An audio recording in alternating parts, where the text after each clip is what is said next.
Fala pessoal, tudo bem com vocês? Sejam bem-vindos a mais um vídeo aqui no canal. E no vídeo de hoje eu vou falar a respeito do caso Cyan Lee, que ocorreu na África do Sul no ano de 2018 e foi um dos casos que mais repercutiram naquele país. E eu peço para vocês que, se gostarem desse vídeo, deixem um like e um comentário que me ajuda muito. Então, sem mais delongas, bora pro vídeo. Cyan Lee nasceu em 1997, em Hong Kong, um território autônomo no sudeste da China. Ela era filha de Carmen Nan Lee e de um empresário sul-africano cujo nome eu não encontrei. Quando ainda era muito pequena, Cyan se mudou com a sua família para a cidade de Joanesburgo, na África do Sul. Porém, quando ela tinha 5 anos, o seu pai faleceu e ela teve que se mudar com sua mãe para a cidade de Durban, também na África do Sul. Cyan tinha o sonho de um dia se tornar professora e viajar pelo mundo. Segundo familiares e amigos, ela era uma jovem gentil, simpática e que conseguia, de alguma forma, transmitir paz para as pessoas. Cyan estudou no Colégio Crawford. Na adolescência, ela chegou a ter vários empregos, dentre eles garçonete e vendedora de produtos químicos para piscinas. Foi então que, no ano de 2017, quando Cyan tinha 20 anos, as coisas mudaram. A jovem começou a trabalhar com massagens sensuais. Ela oferecia os seus serviços em um site destinado apenas para adultos, juntamente com sua mãe, sob o apelido de estudante em treinamento. Carmen, mãe da jovem, disse que elas trabalhavam juntas e que apenas permitiu que Cyan fizessem massagens, nada mais além disso. No entanto, segundo algumas fontes, Cyan também passou a oferecer o serviço de acompanhante. A jovem aparecia no anúncio do site adulto, afirmando que fazia todo tipo de fantasia se tornar realidade. O objetivo dela era juntar dinheiro suficiente para pagar uma faculdade no futuro.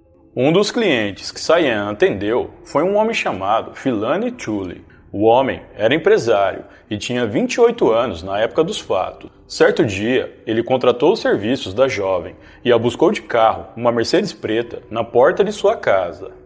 Os dois saíram e, por volta das 10 da noite, ele deixou a jovem novamente em casa. Cyan parecia bastante chateada e estressada assim que chegou em sua residência. De acordo com a sua mãe, a jovem chegou a dizer que nunca mais queria ver aquele homem novamente. No dia 4 de janeiro de 2018, Cyan Lee desapareceu. Nesse dia, sabe-se que por volta das 4 da tarde, um homem chegou na casa de massagens em que Cyan e sua mãe trabalhavam. Esse homem estava em uma Mercedes preta e armado. Após sair do local, o homem dirigiu em alta velocidade, chegando a perder o controle e atingindo um outro veículo. Ele não parou e, com isso, o motorista do veículo atingido passou a persegui-lo, mas em dado momento ele conseguiu se distanciar e fugir. Após a notícia do desaparecimento, as buscas por Cyan se espalharam por toda a região. O sumiço da garota sensibilizou toda a comunidade local e diversas pessoas se mobilizaram para ajudar nas buscas. Cyan foi vista pela última vez do lado de fora da casa de massagens. Ela estava descalça e com um vestido de verão. A família da jovem procurou a polícia, dizendo suspeitar que ela tivesse sido levada contra sua vontade por Philani e que ele era o homem que teria entrado na casa de massagem armado e saído de lá muito alterado. O detetive particular Brad Nathanson foi contratado para investigar o caso em paralelo com a polícia e ajudar na elaboração de hipóteses para o que teria acontecido. O detetive era considerado um nome dos melhores em sua área e foi contratado pela família paterna de Cyan, que residia na Austrália. O desaparecimento da jovem acabou expondo a casa de massagens em que ela e sua mãe trabalhavam, localizado em um bairro de alta classe de Durban. Após o desaparecimento, diversas fotos íntimas dela e de sua mãe vieram à tona, o que causou um incômodo muito grande em várias pessoas. A polícia, juntamente com a equipe de detetives particulares, fizeram um tour por várias casas de massagens da cidade. Eles descobriram que Cyan e sua mãe atenderam alguns clientes no dia do desaparecimento dela. Carmen, mãe da jovem, foi levada para interrogatório durante as investigações. Ela não foi detida ou acusada, mas teve que prestar alguns esclarecimentos. O dono do imóvel onde funcionava a casa de massagem alegou que não sabia que o seu imóvel era usado para esse tipo de atividade. De acordo com ele, ele apenas alugava o local para um amigo e só se preocupava em receber o aluguel. No entanto, para a polícia, o homem sabia sim de todas as atividades que ocorriam no local. Durante as investigações, a casa foi alvo de batidas surpresas várias vezes por parte das autoridades, na esperança de encontrarem algo que pudesse ajudar na solução do caso. Uma semana após o desaparecimento, um fazendeiro que levava o seu neto para pescar encontrou um corpo humano no campo de cana-de-açúcar. O homem imediatamente comunicou à polícia, que foi até o local averiguar a informação. Após perícia, o corpo foi identificado como sendo de Cyan Lee. Em depoimento à polícia, o fazendeiro disse que notou um pedaço de cana carbonizada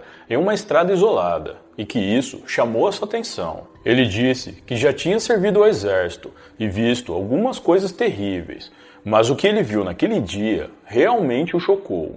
O homem disse que demorou a acreditar que aquilo realmente era um corpo humano, devido ao estado em que ele se encontrava. A perícia notou um cheiro muito forte de gasolina no local, o que indicava que o criminoso havia usado o combustível para atear fogo ali. Ele também teria ido ao local à noite, horário que ele sabia que não haveria ninguém nas proximidades. Se não fosse pela garoa que ocorreu durante a noite do crime, o campo inteiro provavelmente teria sido queimado. O corpo estava na região de New Hanover, uma pequena cidade do distrito de KwaZulu-Natal, a 100 quilômetros da cidade de onde a jovem foi levada. De acordo com a polícia, a jovem estava algemada e com um cobertor sobre a sua cabeça. O seu rosto estava irreconhecível e a arma do crime provavelmente foi um martelo. A necrópsia indicou que a causa do óbito foi devido a uma grande hemorragia causada por inúmeros ferimentos na região da cabeça. Foi constatado também que a jovem teve 90% do corpo queimado após já estar sem vida. Além disso, havia sinais de relações forçadas.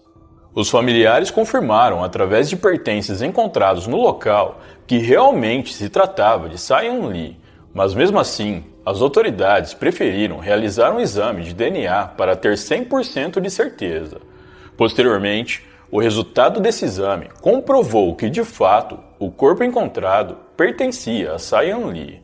O crime não só chocou os familiares da jovem, mas como também todo o país. A dinâmica do crime e toda a sua brutalidade indicava que o responsável estava com muita raiva da vítima. Durante as investigações, a polícia descobriu que o carro de Philani se envolveu em um acidente não muito longe do local onde Cyan foi vista pela última vez com vida. O mesmo acidente relatado antes pelo motorista que foi atingido por um veículo em alta velocidade. Em dado momento das investigações, o detetive responsável pelo caso encontrou uma moça que disse ter sido levada à força e forçada a ter relações com Philani 2 anos antes. Essa moça mostrou um endereço ao detetive onde tudo teria acontecido, e o local apontado por ela era a casa de Philani. Além dessas informações, a polícia também descobriu que o sistema de rastreamento do veículo que Philani usava apontou que ele esteve no mesmo local onde o corpo de Cyan foi encontrado. Para os detetives, ele não se preocupou em usar o veículo com rastreamento, pois o carro se encontra no nome de outra pessoa. No entanto, ele não contava que diversas testemunhas o viram usando o carro naquele dia. Com isso, Philani se tornou o principal suspeito do crime. Durante uma busca na casa dele, os policiais encontraram diversos produtos para estimular e melhorar as relações íntimas. Porém, não havia nenhum preservativo no local ou qualquer tipo de coisa que pudesse prevenir doenças em relações. Posteriormente, a polícia descobriu que Philani era soro positivo e que ele costumava transmitir a doença propositalmente.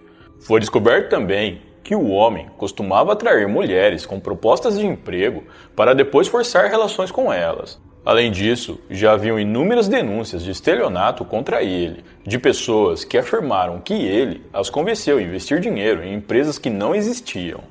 Philani foi preso pela polícia 2 semanas após o crime. Após a prisão, a polícia acompanhou os negócios dele de perto para ver se encontrava algum tipo de irregularidade. Segundo os detetives, o homem tinha uma longa lista de empresas registradas em seu nome, mas somente 2 estavam ativas. Sob custódia da polícia, Philani confessou todo o crime.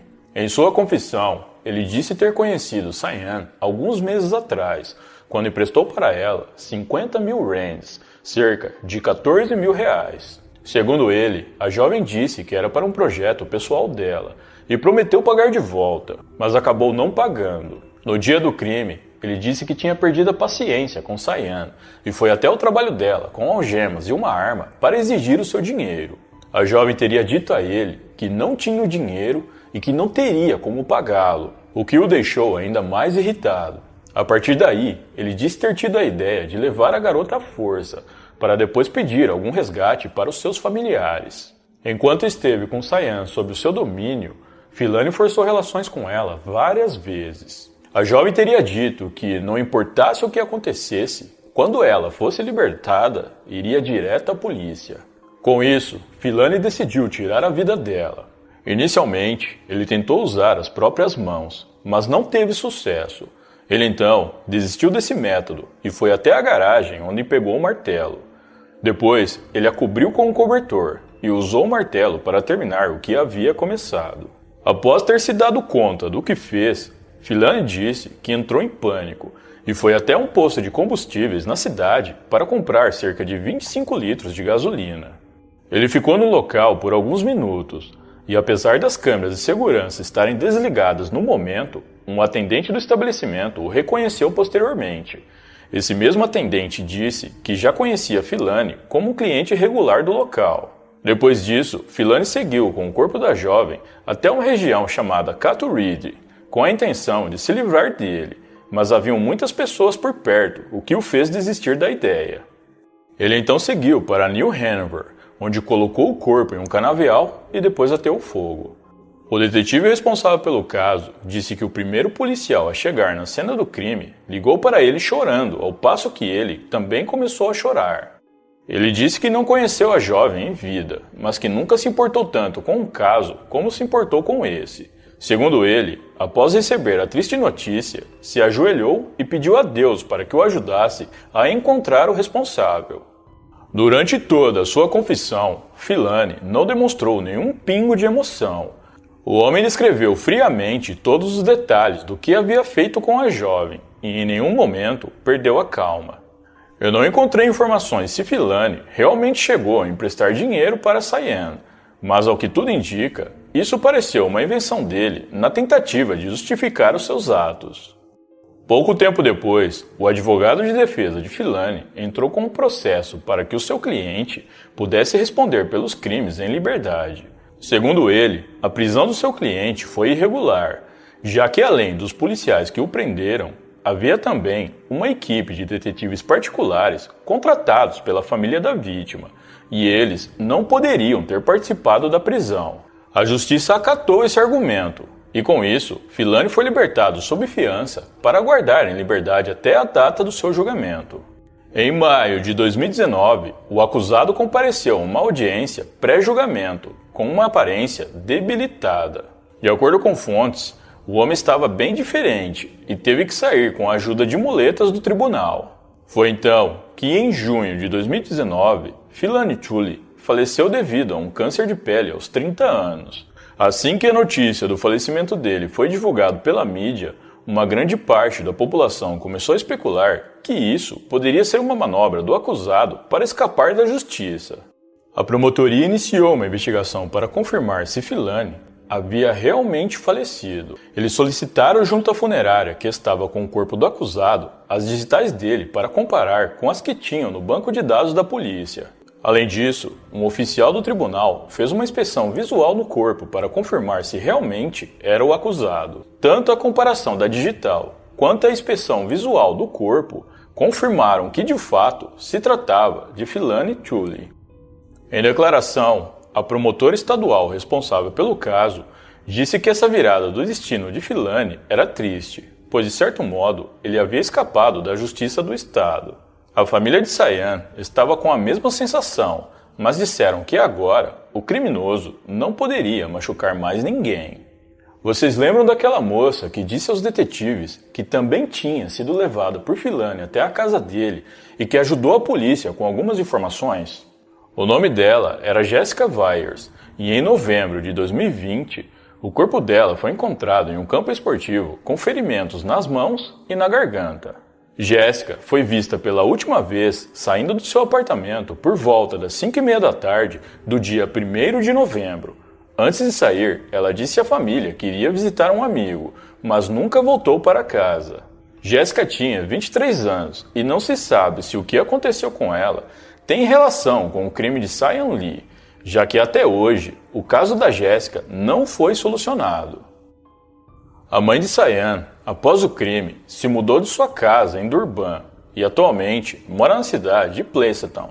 Sobre a filha, ela disse que ambas se amavam muito e que sabe que não foi a mãe perfeita, mas que a jovem sempre a perdoava por todos os erros que ela cometia.